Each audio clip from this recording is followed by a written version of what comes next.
Welcome to another episode of 30 Minutes with dailystraits.com. This is your host, June Ramlee. Our guest today is Malaysian businessman Datuk Dr Vinod Sekhar. Datuk Vinod is the chairman and CEO of PETRA Group, a global conglomerate involved in sustainable technologies, manufacturing, infrastructure, media, entertainment, agriculture, lifestyle, research, and philanthropy. Through his vision and leadership, the Petra Group applies the concept of social capitalism to all its businesses, being profitable while ensuring sustainable wealth creation for the betterment of all. To date, Datuk Vinod has successfully developed green rubber, which uses globally patented DeLink technology and for the first time ever allows tyres to become a renewable resource. With over 1.5 billion rubber tires being discarded each year, green rubber is capable of erasing one of the world's biggest environmental threats. Besides that, Datuk Vinod is also the big boss for the Malaysian news website, The Vibes. So, without further ado, let's invite Datuk Vinod to the show and ask him all about his business ventures and other matters. Hello, Datuk. Thank you so much for joining us today. How are you keeping? Very well, thank you. Awesome, Dato. So let's dive right into the question. So, Dato, your journey into entrepreneurship started at a very, very young age, at 21. Apparently, you started a clothing company with only $50 US dollars and managed to sell your company for 5 million US dollars. So, can you just give us a snippet like how you started, grew, and eventually sold that business? I actually sold it for 20 million, Okay, but Ricky, yeah, sorry, I'll sorry. tell you how I started. Basically, I was a scholarship student. You know, my family wasn't wealthy. My father was famous and was a world-renowned scientist and civil servant.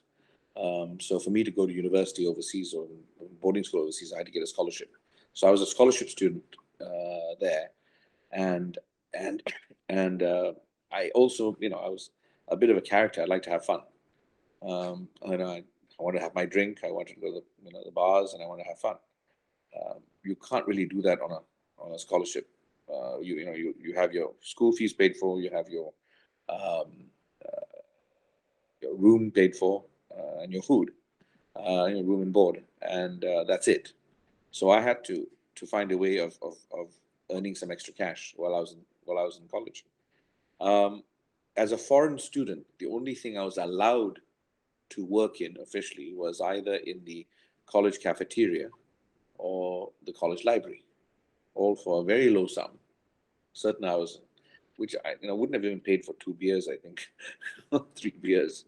So I had to think of something else, and I found that there was an opportunity in American bookshops, college shops, because people were selling, uh, you know,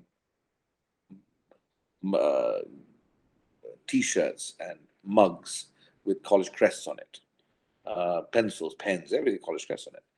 And I just noticed they didn't have nice dress shirts, polo shirts, simple nice dress shirts with just the crest on it. No one had done it. So I thought, well, maybe I could make that and sell it, and make some money. I had a friend whose father was an owner of a textile company in a city called Coimbatore in India, and he was also a student with me there. And I asked him, "Do you think your father can you help me make some samples?" So he said he asked his father. He said, "Sure, sure. You just tell them what design you want, and they'll have it made for you." And so I became a designer. Uh, understand, I'm studying biology at the moment, molecular biology. So not much about design, but simple stuff. I took a white shirt. I want yellow stripes. White shirt, blue stripes. White shirt, red stripes. Pink shirt, blue shirt. Normal stuff. And then I found college crests from different universities, and I put it on the pocket. And I said, I just want the crest on the pocket. Nothing else. No words. Just the crest. And he said, fine. You can get me 10 samples for $50. So okay, yes, I had 60. I remember exactly. I had $68.75 in my bank account, I think, at that time. So I just took $50, paid it, and then waited for it to come to me. And you must understand, those days it was all on a fax machine. Mm. I just had to go find a fax machine somewhere and send the fax with what I wanted, etc. And it was an interesting way of doing business. I mean, communication was different than it is now. Mm. Very different. There was no email, Mm. if you like, to communicate. So anyway, in fact, there wasn't even a mobile phone. That was, you made an appointment to meet someone somewhere, and you had to go there and meet them there at that time. Yeah. So I got my samples, and then I went to the different colleges because I had different university crests. Mm-hmm. And one of the universities said, yes, okay, good idea. A lovely manageress there who I, just sort of looked doughy-eyed to and said, sorry, I'm a student, I'm trying to sell this. So she suddenly agreed to buy over 350, I think, shirts. I was shocked because I was really trying to sell like 5 or 10 and make a Yeah. bit, I convinced her to give me a 50% deposit. She agreed. She chose the different styles, designs she wanted, colors she wanted. And I sold it to her for $12. The net price of me receiving it packaged was $6. I sold it to her for $12. And I think that university sold it for $28.95. Or a bit more, I can't remember now, 30 something. It was quite a large amount. So that's how I started. And then another university said yes, then another university said yes. And I just kept going. And then I used friends in different colleges to say, look, do you want a cut? Why do you make the offer to them? Because see what happens, people started seeing they liked it, right? Because alumni liked it, students liked it, new students came in, they'd like it, parents would buy it, which is a normal polo shirt, nice dress shirt. People just bought it. And so it grew. I had done the smart thing with a lot of them to ask for exclusivity within the college. That for this type of product, let me be the only one that can sell it because I'm going to make it for you. I'm going to sell it to you, and they're making a lot of money. But they were also selling it online as we do it. So we became exclusive to all the colleges I went to. I asked for that same thing. And those days, it was all new, right? So it was fine. People gave it. I mean, no one really cared for a dress shirt. And then in the end, it just took off. It just took a life of its own. We were doing about 100,000 shirts. Wow. I was learning all about trade financing. I was learning about letters of credit. I was learning about shipments and insurance of shipments. A lot of hard lessons along the way. Some downs when we couldn't get the shipment done right, and learning how you got it right. Learning about how logistics worked. Yeah, it was. But How was your grades? How was your grades? Did you keep it up or I kept my grades up. And one thing I did was I always kept my grades up. Otherwise, my father would have whacked me. So, but it became clear that I enjoyed this. I enjoyed building businesses. I enjoyed making money. I enjoyed what I could do with the money because as soon as I made the money, I started a small little foundation to help kids, and I was able to help, and that felt good. And I just enjoyed building things. I suddenly realized I liked being this entrepreneur. So before 21 years old and before that t-shirt business, no, you've not done anything. 19, no, 19, sorry. Before that, you didn't do any business or your family, no. Okay. No, my father was a scientist and civil servant. My mother was a teacher. And, I had no plans to be a businessman of any kind. I was going to be first I was going to be a doctor. Then I couldn't because I fell ill, and then I went into science. And then that was the plan. Nothing much else. Sometimes fate takes you a different direction, and so then that was sold because suddenly it became a huge market. But I owned the sole rights for that area, and it was worth so much, and the brand was worth so much at the time. Another large company just bought it from it for a very 4 years later. It wasn't immediate, but 4.5 years later. But I had come back by then. While you were still a grad student? No, I had come back to Malaysia by then. Okay. Come back to Malaysia by then. So I sold it. I mean, hey, wouldn't you? Start selling $50 and you sell it, that kind of return. So, but I'd already gone by. I mean, by then I'd come back to Malaysia. We had created the Mont Kiara International School in Mont Kiara. I founded it. I'd started East Asia. I'd started Southeast Asia's first commercial internet company, Asia Connect. When I started that, there were only 700 internet users in Malaysia. Again, everyone said I was out of my mind. Who was going to send a message on a computer? That's what a fax machine is for. I was convinced it was the future, that everything would revolve around it. And I remember even predicting, I gave an interview, I think.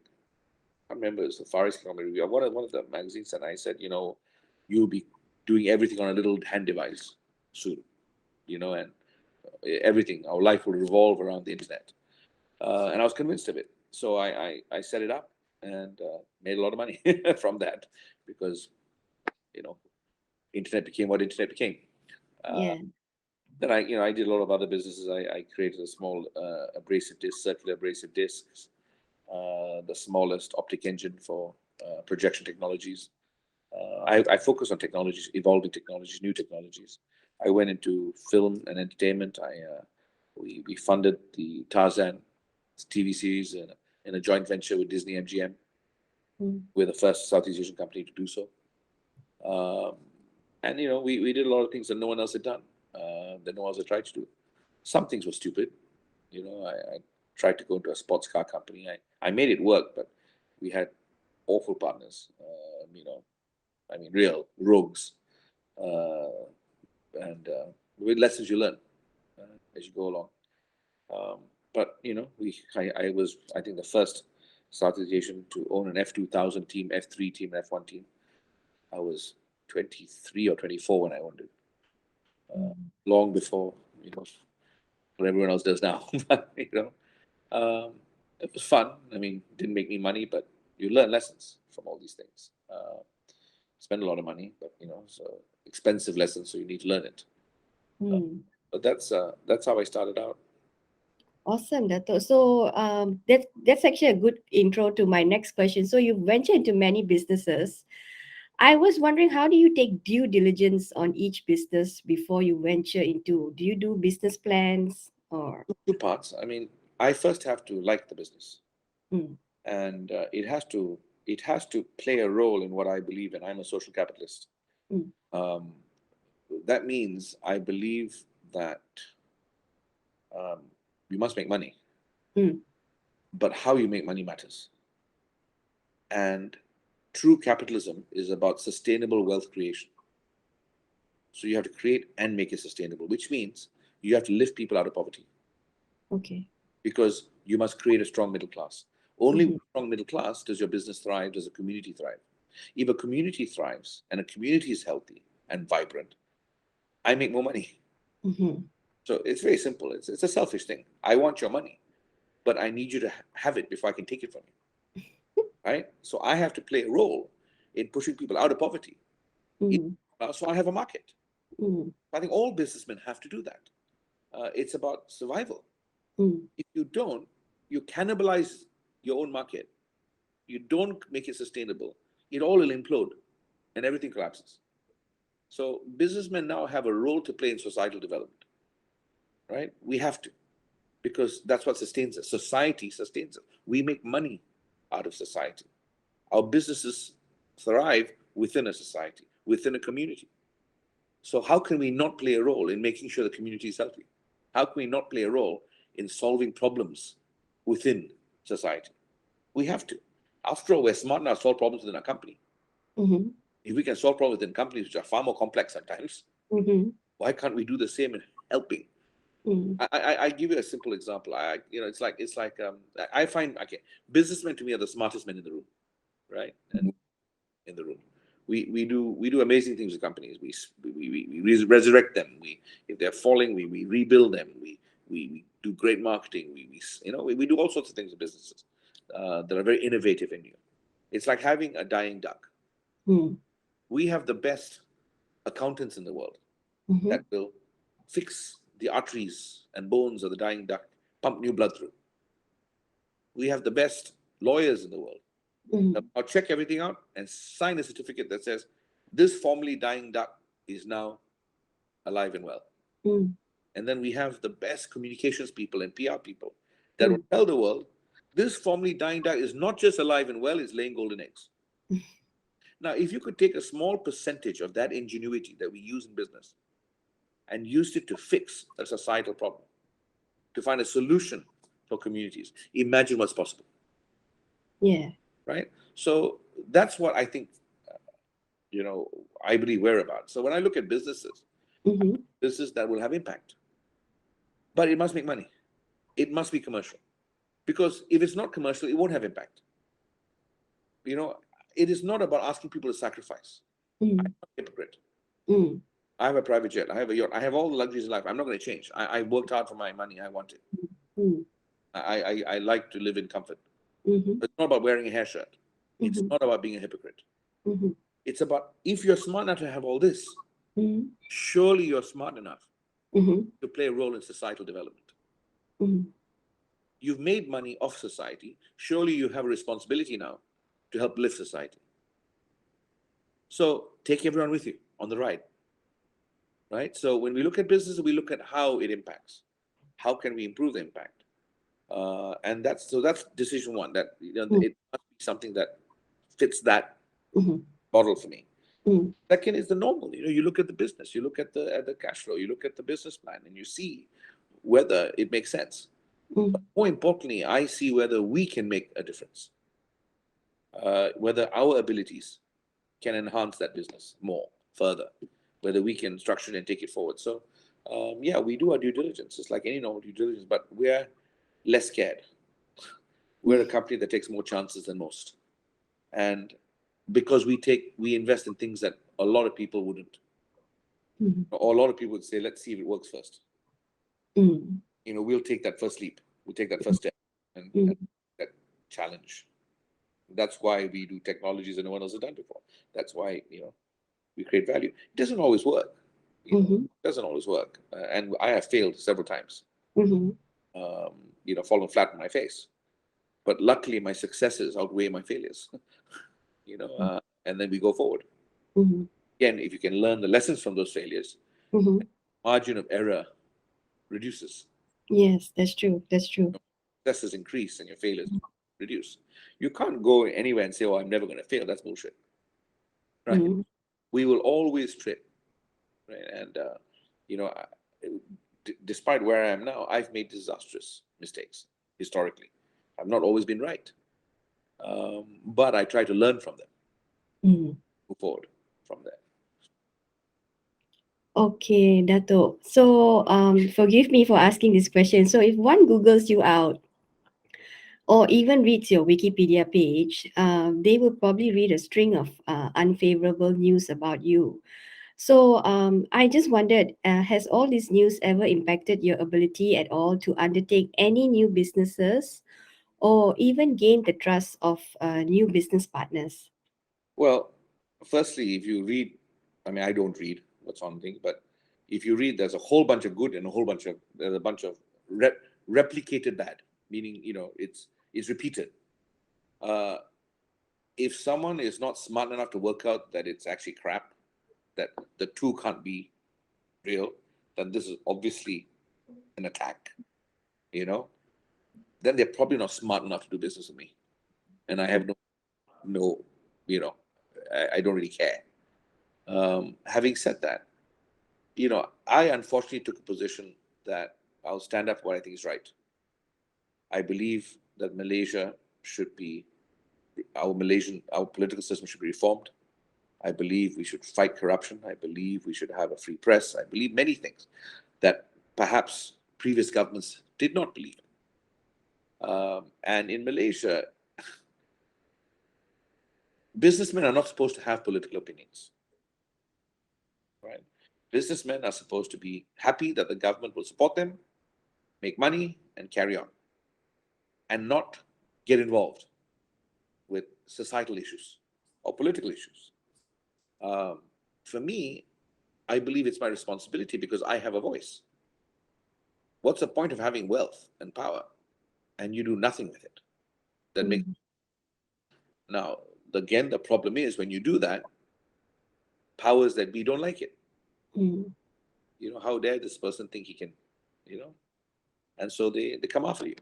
Now they'll either come after you with their fake stories, news reports tweaked around one or the other, make it sound almost believable. They have their cyber troopers or their, people overseas just write some story and then tweak it and spin it in a different angle.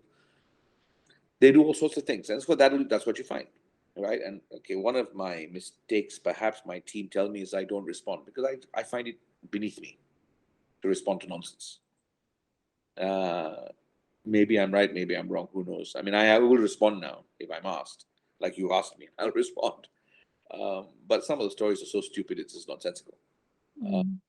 But it's happened. It's what previous governments had tried to do, because I was a close friend. I am a close friend of the leader of the opposition, and Anwar Ibrahim, as you know, was jailed twice for sodomy of all things, nonsensically. I believed it was a grave injustice. It wasn't that I was politically supporting it. He's just someone I've known since I was 13 years old, and he's my friend. And I don't throw my friends under the bus, whatever their politics. And I have close friends in all political parties, very close friends. Ruling party, opposition party, doesn't matter. They're my friends. And I'm not a politician. But I refuse to sell my soul. I refuse, despite all the offers, and I was offered everything under the sun. Just throw this man under the bus. We'll give you everything. And I'm a businessman, so many things in my life are for sale. My soul is not one of them. I guess that the price I paid is to have all these nonsense articles and stories and attempts by the government to investigate stuff, previous governments to investigate stuff that didn't exist, to create news, because they felt perhaps I was a threat because I was supporting the opposition or opposition at that time or something like that. I mean, who knows why? I mean, if anyone that knows Malaysian politics knows that this is how it works, and businessmen generally just keep quiet. Well, I don't know how to keep quiet. Never have. Been a problem all my life. No filter. I say what I think when I think it, and I'm not going to change. And I'm glad I haven't changed, because yes, we've taken, my family and I have taken huge punishment with the stories like you're talking about, attacks on me and all sorts of things, but we stayed our ground. We didn't sell our soul, and we're doing pretty well now. Paid the price, went through the hardships, but you're still standing. And I'm happy we did that, and it proves what my father taught me: good guys win. Takes longer sometimes, hurts a bit sometimes, but ultimately, if you can remain the good guy, you'll always win. Or good gal. I'm sorry, I'm trying to be politically correct. But it's the point is that along the way there's always temptations and hardships that make you take a wrong way, that make you decide that I can't do this anymore, and that's when you can't remain the good guy. The thing is, can you remain the good guy? Can you remain all the way through? And the key is, if you do, you will come out on top, right? And I did, and look where I am now.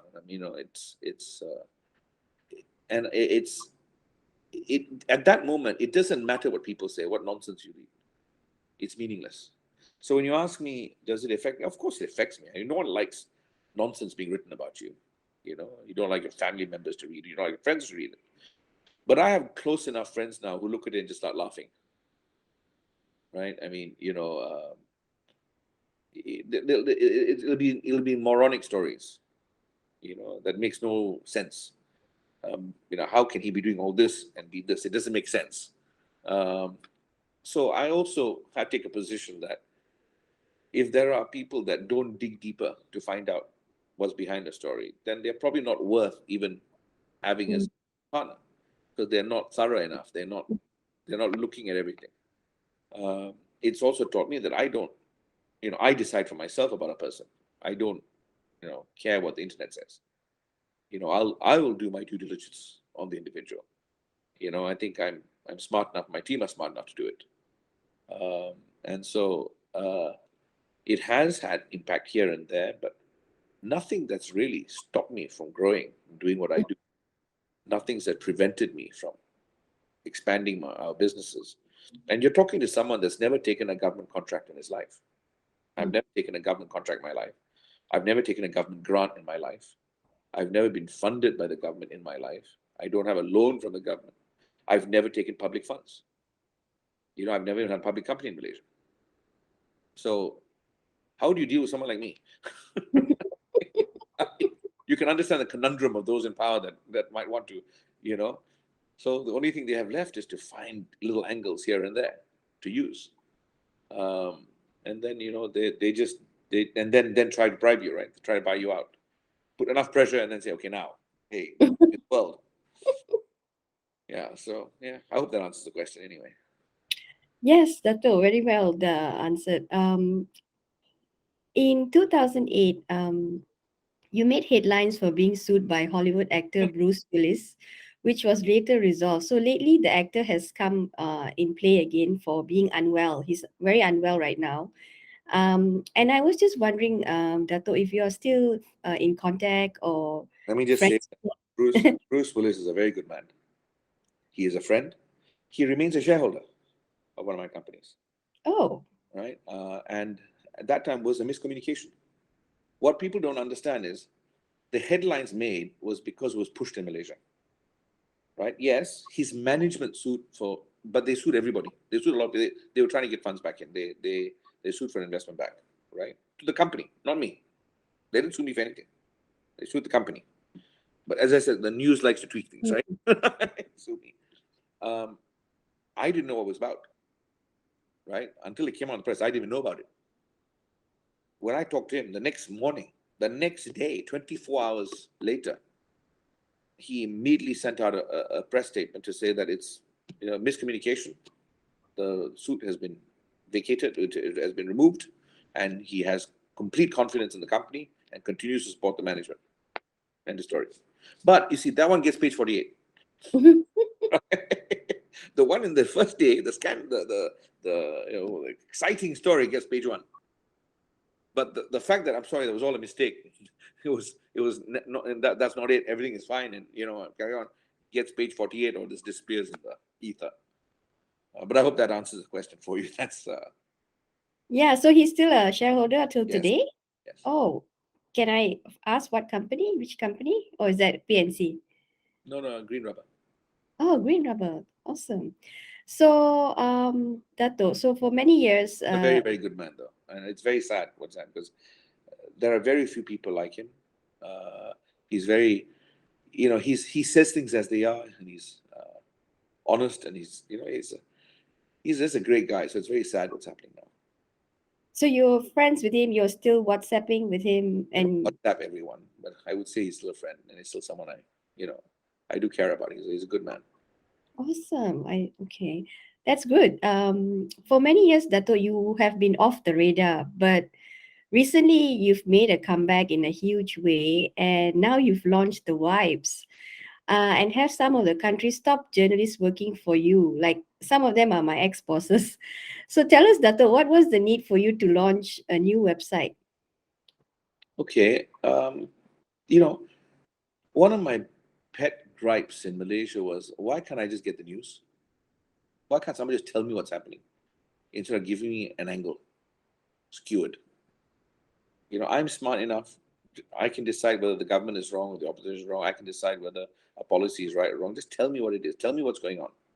Let me have news. Let me have it immediately and dig. Give me analysis, proper analysis, so that I can balance things out. Yes, maybe an editorial is about supporting one side. Then give me an opposing editorial, an opposing view, so I can decide. Give me two things. And I wondered why a news site can't do that. And it became clear because they're always owned by something, Mm. somebody that has an angle. Whether it's a newspaper being owned by a political party or owned by a businessman linked to something. And I felt that what, I should do something about this. You know, sometimes people think I'm full of myself, but I just felt it's something I should do. So I started it, and everyone said it couldn't happen. It take 10 years before you get any traction. But I think in less than a year and a half, we're the fastest growing news site in the country. We're one of the most respected. And despite everything being said about, oh, is it pro Anwar and all that, it's the most balanced news site in the country. We don't take a position. I mean, you'll have Anwar Ibrahim angry because we've attacked him once or twice. And we will, when things are wrong, we say it. We report. We've interviewed Najib Razak. We've given him an open mic to speak and to do an interview. We've done the same with Tun Mahathir. We've done the same with Tan Sri Muhyiddin Yassin. We've done the same with everybody. And when things are wrong, we say it. When there's news that we feel have to be reported, we report it. It doesn't matter which state or which politician or which party or which policy. We give the public the news. And I think that's so critical for a democracy. And the hope is that you keep doing that, you force others to do the same. Right? And then that's a great thing, right? If everyone is writing the news and not skewed too much, but just balance and just giving the public a chance to decide for themselves which way they want to go. So that's why I did it, because I had tremendous faith in the team I put together. And you're right, they are legendary in the field of journalism. But it also tells you, a little bit about me, that I got that that they believe in the same thing. They just needed someone to believe in them as well, that this could happen, that they could write honestly, without fear or favor, that line without fear or favor, that it could actually mean without fear or favor. And that's how we operate. That's how, right? They don't talk to me about article. They don't come and say, oh, by the way, we're about to write about this person. Is it okay? They don't do any of that. I don't interfere. I'll get involved once in a while to see what's going on. If I think an angle hasn't been covered and should be covered, but that's rare, because they cover pretty much all angles. We have close to 100 new staff, right? So it's quite an outfit of incredible reporters, and I'm very proud of our reporters. They write amazingly. We have an amazing chief news reporter. We have amazing editors. Proud of all of them. They're very, very good. Even have a lifestyle magazine called Tara, and the person running it is fabulous, and it's a Malay magazine. And I enjoy reading it. So between Kataran, which is our Malay news site, Vibes, which is our English news site, it's growing, and I'm excited for the future, for the news site, for Petra News. Awesome. And I hope people are happy with what we're producing. I mean, look, at the end of the day, right? The proof is in the pudding and eating it. We've been there for a year and a half now. People can see we are what we are. It doesn't matter what people say about being, he's pro this, he pro that. They can easily see from our writings, we're neither pro opposition or pro government. We are just pro Malaysia, and we write the news. And Awesome. some people won't. Okay. Dato', so forgive me again for asking this question. So you recently had bankruptcy status connected with your good self. So I was just wondering, right, Dato', how did you get there? If there is a miscommunication, let me know. And then what would be your advice for businessmen who are currently in such a predicament? Firstly, no business would be in my predicament. It wasn't a predicament. There was a bankruptcy action taken there was a debt in 1998 during the Asian financial crisis, of which I was one of 6 directors and a 5% shareholder. We had resolved everything by 2000. In 2010, I'm informed that in 2004, a bankruptcy action was taken from an action of 1998, and I'm the only one that was named. And they told me, you've been traveling without permission, and the bankruptcy is there. We proved in court that the documents were forged, that the dates it's all lies, it was all bull, and the whole matter was annulled. It just took a while, we already proved it in court, then it took us a while to get rid of it out of the system. That was, again, a political creation. Don't forget what year that was. That was Anwar Ibrahim coming out again. Right? So every time Anwar Ibrahim appears, they think, okay, let's go get Vinod, because we don't want Anwar to have any support. For some reason, they think that, Anwar has a lot of support from a lot of people, but they seem to connect me with him. Right? Don't ask me why. But he is one of my closest friends. He's my brother, right? Mm. I will never change that. Mm-hmm. But I don't agree with a lot of his policies. So I think they're a bit, stupid politically when they attack, because there are a lot of people in different parties that I do support, that I do have a relationship with. So that's what it was about. So for the record, Mm-hmm. the matter was annulled, which means it Okay. never happened. Okay. Why? Because we proved that it was forged documents and it was fictitious in itself. Uh, Awesome. and we are taking action separately to you know uh, get some returns on that, on what they did. So that's one. But let's go into people that might face themselves in that because they failed. It's not the end. Everyone falls. It's what you do after you fall. If you give up, then it's just a waste. No lessons learned. But if you can get up and realize, well, you did it once and you made a mistake and you fell, surely you can do better now, because you now realize what was wrong, what you did wrong. And get up, do it again, but the right way. And perhaps avoid some of the mistakes. Sometimes it's just bad luck. Hopefully the luck changes. I mean, there are lots of reasons, but falling and just lying there dead makes no, doesn't help anybody. Feeling depressed doesn't help anybody. If you're a real entrepreneur, you get up and you keep walking, because there is no choice. And if you do that, you will succeed. Doesn't matter how many times you fall, keep getting up, keep walking, and you will succeed. And that's also about playing chess instead of checkers. Checkers is always about the first move, just immediate move, immediate gain. Whereas chess is about the whole board, winning the whole game, getting that king. You might sacrifice a pawn, you might sacrifice a bishop, you might sacrifice a castle. It doesn't matter as long as your strategy is to win the entire board.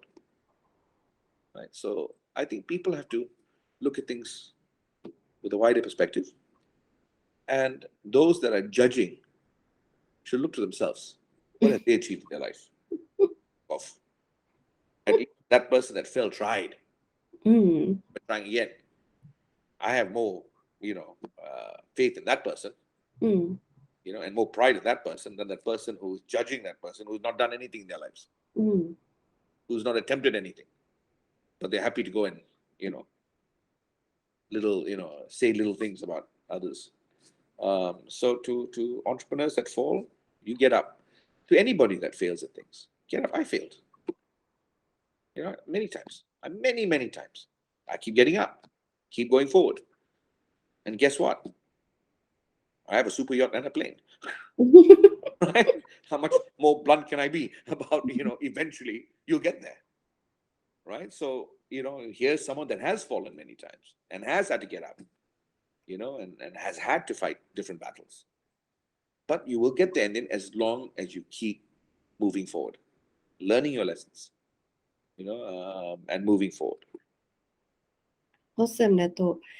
Last November, the media reported that your office was raided. I just wanted to check with you, what But I was would that? say a media reported, I think a little tiny little news portal reported.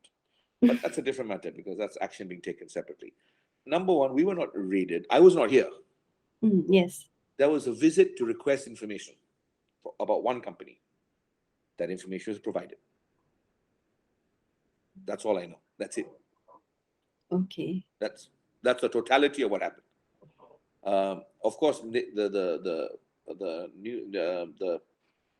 little portal that reported it, just you like blowing things up, right? Making a much bigger story than it is, and then adding more flair to it, and putting some fire under it. The it's sad, but that's also why Vibes is run. Balance all this out, right? So to answer your question, no, and company is fine, everything is fine, accounts are fine, we're moving forward, everything's fine. There was a request because someone made a report about some ventilator purchases, of which we were just the middlemen. We were just advisors. We just introduced our friends in Hungary to our friends in China and let them do the deal. Mm. Because they trusted us, they asked us to be in the middle of it to make sure that the delivery was done. Mm. Not to choose what was bought, but just to make sure that if they bought it, the Chinese side would deliver it. That was our role. We fulfilled our role. and did nothing else, right? And that's completed. But if you listen to what that portal wants to say, is, I'm so amazing that I made a $500 million commission on a $500 million contract. One of my friends said, if I'm that smart, I'm not his hero, I'm his god. I mean, if I was that smart, I would love it. So, I mean, it's all crap. It's all nonsense. That whole thing was us trying to assist a government. That's our total involvement, nothing more than that. And because of that, there was a request for information to make sure that we had paid all our taxes. We did everything. We provided all the documents we had to provide, and and that's all we know. Awesome. All right, Dato. So finally, what is your proudest accomplishment to date? Proudest accomplishment, apart from my two daughters, Mm-hmm. who I'm immensely proud of. They're amazing girls. It's amazing. Smarter than me, prettier than me, which doesn't take a lot, but